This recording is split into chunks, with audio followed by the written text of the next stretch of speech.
In his career, he's a career 24-point per game scorer, 11 rebounds.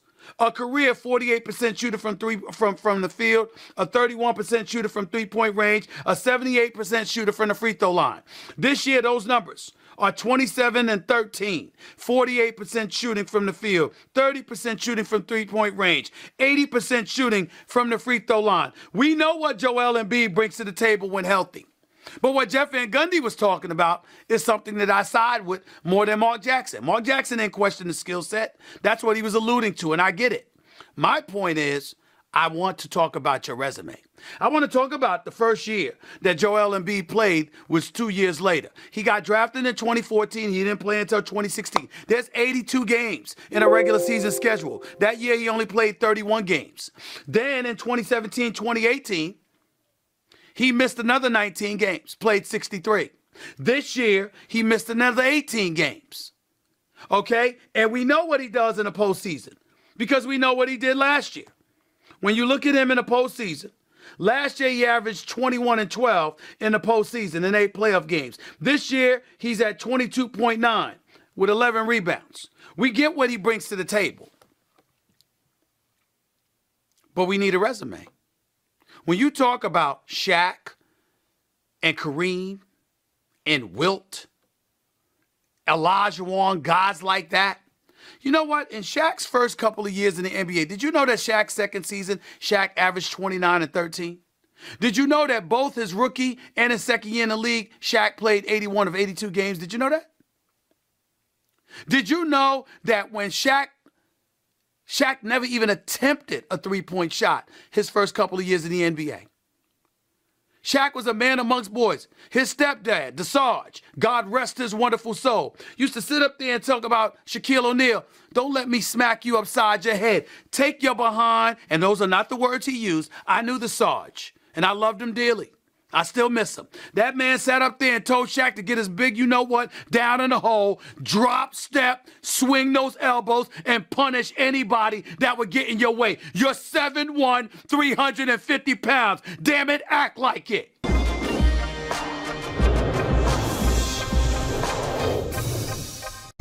The Stephen A. Smith Show on ESPN Radio is presented by Progressive Insurance. Guests on the Stephen A. Smith Show appear via the Shell Pennzoil Performance Line. And you can always get in touch with the show through the 1-800-Flowers Twitter feed. Live from Houston for the NBA playoffs, here's Stephen A. Smith. Stephen A. Smith Show, ESPN Radio, is presented by Progressive Insurance, making it easy to bundle your home and your car insurance. Plus, 1-800-Flowers.com is here for all of your Mother's Day needs. Today only. When you order a dozen sorbet roses, 1-800-Flowers will give you an extra half dozen free, plus a vase for only $29.99. To order, go to 1-800-Flowers.com, click the radio icon, and enter code Stephen A. That's with a PH, not a V. 888-SAY-ESPN. That's 888-729-3776. You are listening live to the Stephen A. Smith Show, ESPN Radio, ESPN News. By the way, to my producer here in sight with me, it's nothing but black in the prompter. I like to look at myself while I'm talking. You know, ladies and gentlemen, I like to look at myself, make sure my tie, my glasses are looking just right. Then I'm a halfway decent looking dude. I mean, I know it's hard to believe. I mean, why would me, of all people, question the way I look? But it is possible that I could have rough days. I'm only playing, folks. I'm only playing. I leave the beauty to the other people. I know that's not my strong point. 888-SAY-ESPN. That's 888-729-3776. Let me get to another subject before I get to the calls.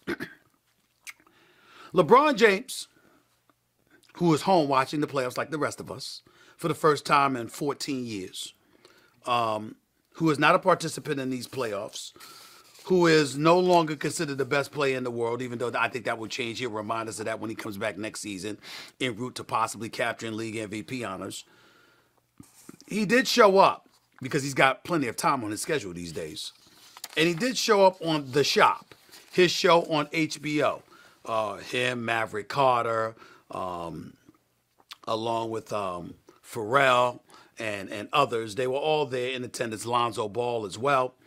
And LeBron James addressed the subject of Magic Johnson abruptly deciding to leave as president of basketball operations for the Los Angeles Lakers. At the time Magic Johnson elected to do that, we had not heard anything from LeBron James. Hadn't heard a word.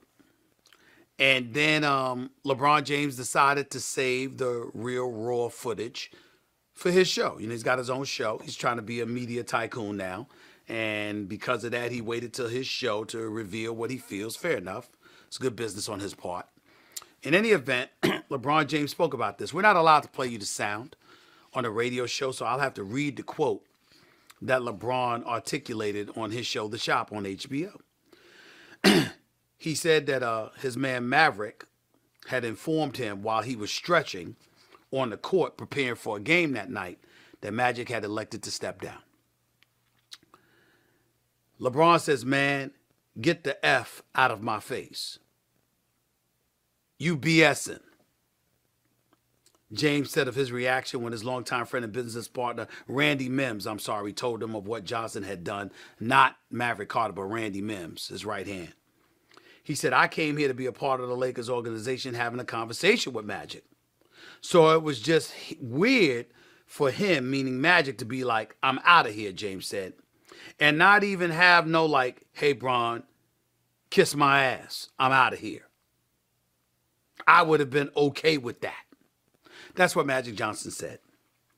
Lakers teammate Lonzo Ball, who was also on the show, The Shop, he was on the episode with James, said his reaction was, that bleeps crazy, before adding that he just said something to Kyle Kuzma about something else.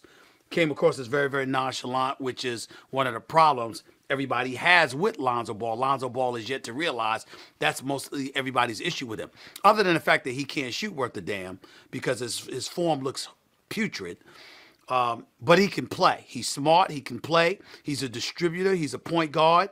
And I believe in Lonzo. I believe that he's got a lot of promise. He just has to show it to us, has to be a bit more assertive.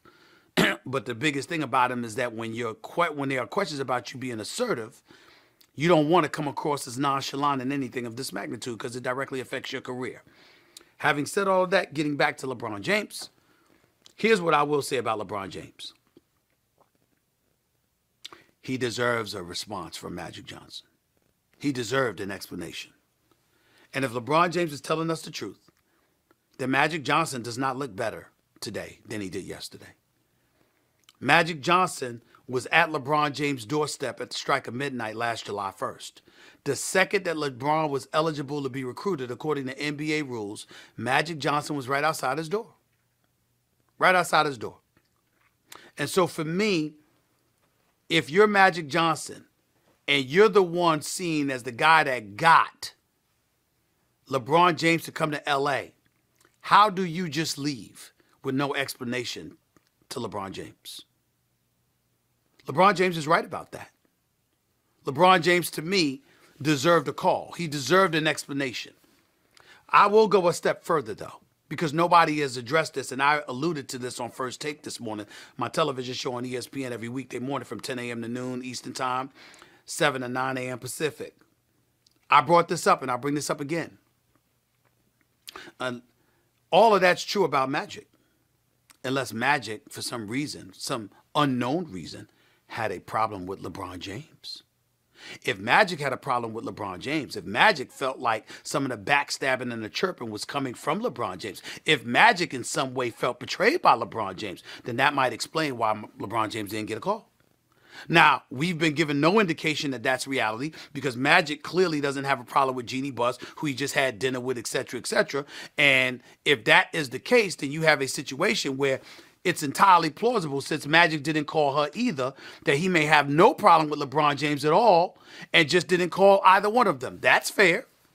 That's believable. I get that. Clearly, he appears to have had a problem with Rob Pelinka, and we'll be able to look into that upon further notice. But the undeniable reality is that Magic Johnson, although he may not quote unquote need to, because he doesn't need any of us, just speaking purely about basketball and his image and his reputation, etc., Magic needs to provide us with an explanation as to why he elected to handle things the way that he handled things. Because there's no conceivable reason that could justify Magic Johnson not calling LeBron James to inform LeBron James of his decision unless he had a problem with LeBron James too. That's the only thing, ladies and gentlemen, that makes sense to me. Nothing else makes sense. Nothing else makes sense.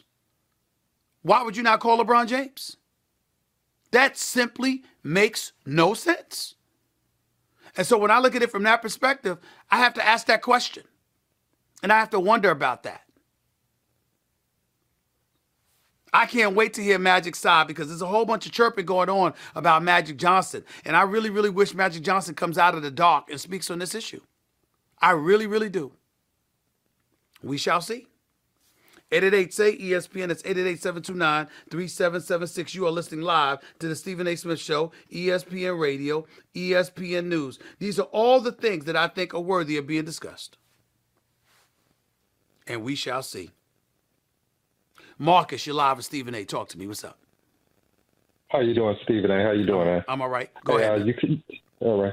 Hey, you kind of covered it when I was listening to you just now regarding Magic and LeBron, because I hear, through the years when players get cut, or traded or something like that, and they complain about not being told by management that, if they find out through social media or whatever.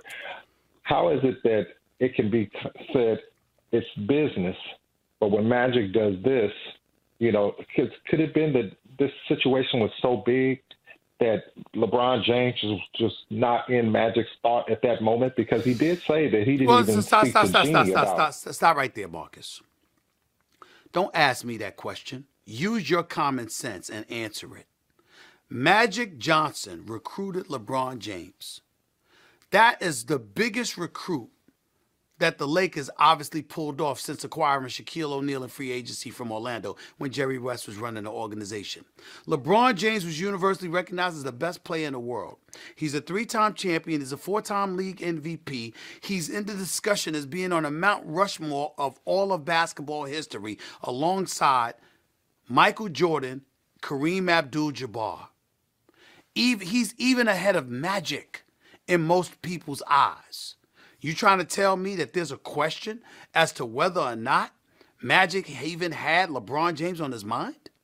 Does that make any sense to you? Okay. Yes, it does. And what are Magic's credentials? You just named off LeBron's credentials. Stop that. We're not talking about Magic's credentials. I'm addressing the point of the magnitude of the player that LeBron James is in the modern day era.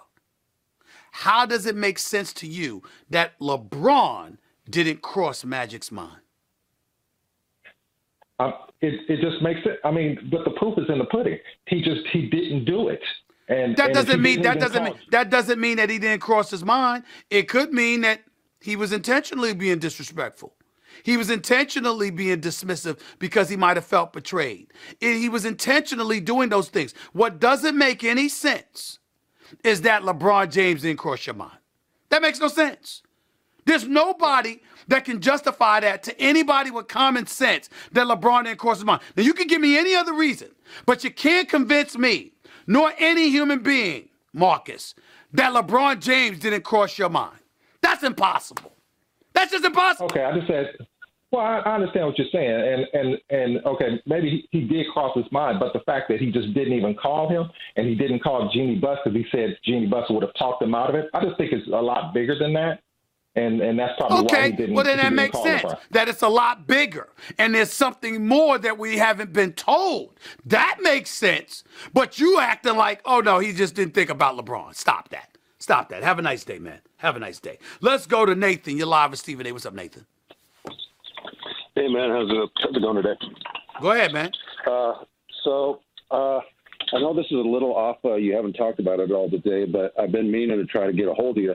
And I'm a big Denver fan, obviously. And so I don't quite understand all the talk about KD going to the Knicks when he's with a winning team. It seems like that's why he left Oklahoma City in the first place, was because he was tired of always losing. Well, the reason why all the talk is taking place is because KD is a 2-time champion, a 2-time NBA Finals MVP, who's potentially en route to a 3-time NBA Finals MVP and a 3rd consecutive championship, who himself said he's looking forward to free agency. That would explain it. Well, when he says that he's looking forward to free agency, when he says that, wouldn't you think that he's just saying that he wants more money? No, not necessarily from another team. That's an ignorant statement, because no one is going to get KD without giving him max dollars. Everyone knows that. Whatever the maximum amount is allowed, KD will command that. Everyone knows that. Why would he want it? Why would he? This is what I just don't understand, though, is, and it's almost frustrating every time I hear it from everybody, and I watch First Take every morning.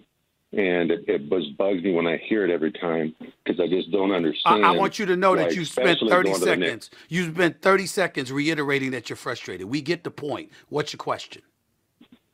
That I just don't understand why he would want to go from the best team in the NBA to the worst team in the NBA. Well, first of all, we don't know if he's going to go to New York. He could end up going to the Clippers. He could end up going to the Brooklyn Nets. He could end up staying in Golden State. He can end up going to join LeBron with the Lakers. We don't know. We surmise based on the information that we're gathering. But at the end of the day, the only reason why KD is talked about in free agency, because he has said, for the record, he doesn't know what he's going to do. He's looking forward to free agency. And we all know what kind of attention he will command, because he's universally recognized as the top 2 player on the planet. All right. Have a nice day. 888-SAY-ESPN. That's 888-729-3776. More of your calls right here on the Stephen A. Smith Show, ESPN Radio, before our very own PJ Carlissimo comes on the show to break down some of these playoff actions that we've been witnessing all weekend long and over the last several weeks. You're listening live to Stephen A. ESPN Radio, ESPN News, by the way. If you missed my opening segment, go check it out on demand in the Stephen A. Smith podcast, brought to you by Capital One. Capital One is reimagining banking, offering accounts with no fees or minimums that can be opened in 5 minutes. Capital One, what's in your wallet? Capital One N.A., member FDIC. Your radio, your computer, your phone. Or just tell your smart speaker to play ESPN Radio. Now playing ESPN Radio. Take ESPN everywhere. Geico, 15 minutes could save you